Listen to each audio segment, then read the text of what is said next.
Hi, everybody, and welcome back to another edition of Pulpit Chat. I am your host, Andrew. As always, I'm glad you're here whenever or wherever you may be.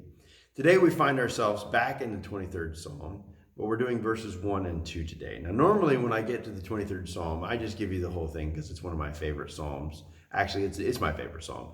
But today, I really want to focus on the first two verses, as that was what the verse of the day is. The Lord is my shepherd, I shall not want. He makes me lie down in green pastures. He leads me beside the quiet waters. Now let's break this down for a second. The Lord is my shepherd. I shall not want. A shepherd's job for its sheep is to completely protect, feed, and raise. Okay, that is our God's job that He has designated Himself to do, is to take care of us.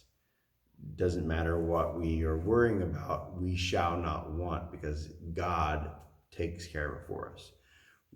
Our Lord is my shepherd, I shall not want. Okay, stop. We must stop worrying nonstop about this or that. We got to stop. We got to stop letting outside influences worry us and make us doubt God's providence and safety for us. Now, that doesn't mean to ignore the doors that God opens up. You go through those ones, okay? Okay, we need to do that. But God is our shepherd, we shall not want. He leads me beside, or he makes me lie down in green pastures. Notice the phrase there, he makes me lie down in green pastures. Makes me lie down.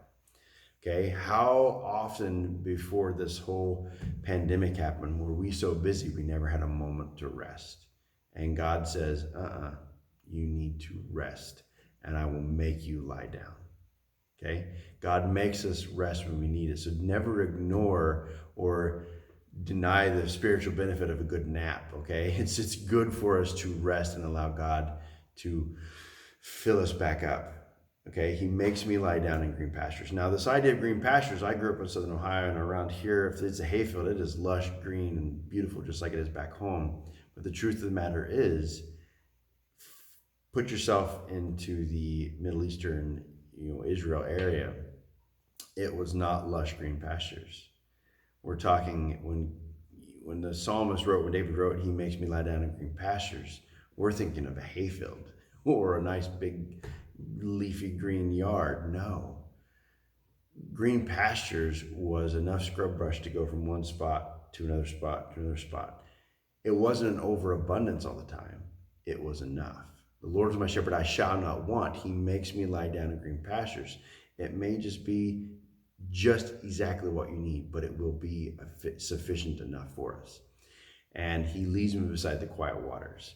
Did you guys know that a lamb or a flock of lambs or sheep will not drink from water that is moving too swiftly? It terrifies them of drowning, and so they would rather like die of dehydration than to drink from a rapid moving stream. God doesn't expect us to come and go through life without him. No, he takes us and he brings us peace, and he brings us to water that we can take into our lives. Okay, I know a lot of times when you're getting a new job, it feels like you're being trained for this or that, and it's like trying to get a 1 ounce out of a fire hydrant. You're just never going to happen. God understands that about us. He's going to lead us to quiet waters, but we have to follow him there. That's the whole point of this, is that the Lord is my shepherd, I shall not want, because I'm paying attention. I'm following my leader, my God.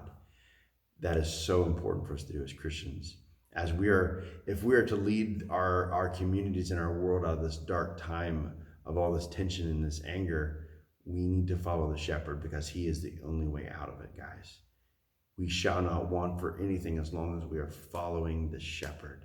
He will feed us. He will protect us. He will lead us to water we can drink from. He will bring the healing that our nation and our people need. And only by following the shepherd are we going to get there. So I hope you're encouraged right now to allow the shepherd to do his job. Trust in the shepherd, our God. He is great. He is powerful. He is almighty. He is everlasting. So I encourage you this week, do that. Trust the shepherd. God bless. Take care. And we'll see you all again on another episode of Pulpit Chat. Till then, bye everybody.